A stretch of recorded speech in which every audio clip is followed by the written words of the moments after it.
અમદાવાદને ફરી એકવાર ધણધણાવવાનો મનસૂબો પાર પાડવામાં કોઈ કુખ્યાત શખ્સો આ પ્રકારના કાવતરા કરી રહ્યા હોવાની વાત સામે આવી છે. આજે 10 જૂનથી લગભગ 30 સપ્ટેમ્બર સુધી ગુજરાતના વિવિધ સ્થળો, ધાર્મિક સ્થાનકો અને પબ્લિક પ્લેસીસ પર બોમ્બ ધડાકા કરવાનો એક મેલ આવ્યો છે અમદાવાદના કારંજ પોલીસ મથકમાં, અને એને કારણે તમામ સુરક્ષા એજન્સીઓ સતર્ક થઈ ગઈ છે.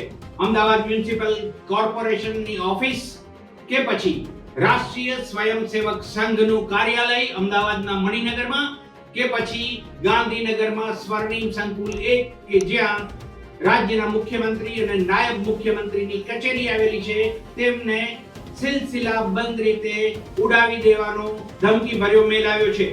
બપોરે ના સુમારે મુખ્યમંત્રી કાર્યાલય, બપોર બાદ અમદાવાદ મ્યુનિસિપલ કમિશનરની કચેરી અને સાંજે રાષ્ટ્રીય સ્વયંસેવક સંઘનો ટાઈમ આપવામાં આવ્યો છે. આપને જણાવી દઈએ કે આ જ થિયરી પર દિલજીત દોસાંઝ જે ગાયક છે એમને પણ ધમકી આપવામાં આવી હતી. કહેવાયું છે કે રાષ્ટ્રીય સ્વયંસેવક સંઘે ઓપરેશન બ્લુ સ્ટારનું સમર્થન કર્યું હતું અને એના કારણે બદલા એવું કહી અને ધમકી ભર્યો મેલ કરવામાં આવ્યો છે.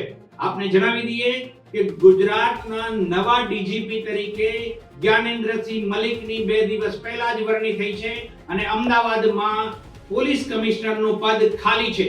આવતા મહિને રથયાત્રા જેવો મહાપર્વ આવી રહ્યો છે અને ત્યારબાદ 15મી ઓગસ્ટ અને જન્માષ્ટમી એટલે સૌરાષ્ટ્રના લોકમેળાઓ, સોમનાથની ભવ્યતા, દ્વારકા, અમદાવાદ એરપોર્ટ, સામે જ 12 જૂને એર ઇન્ડિયાના વિમાન ક્રેશની પહેલી વર્ષી વચ્ચે આ પ્રકારની ધમકી આવવી એ સુરક્ષાના મુદ્દે ઘણું કહી જાય છે.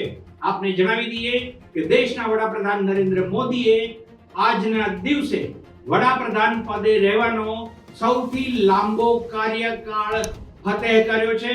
બિન કોંગ્રેસી પ્રધાનમંત્રી તરીકે નરેન્દ્ર મોદીએ રેકોર્ડ બનાવ્યો છે. બરાબર એ જ દિવસે ગુજરાતને દહેલાવવાનું જે કૃત્ય સામે આવ્યું છે એમાં કદાચ નાપાક ઈરાદા ધરાવતા કેટલાક શખ્સોનું આ કાવતરું છે, યોજનાબદ્ધ છે કે પછી ટીખળ કરી અને ગુજરાતને કાંકરી ચાળો કરી અને અશાંતિના ભમરમાં ધકેલવાનો કોઈ પ્રયાસ છે.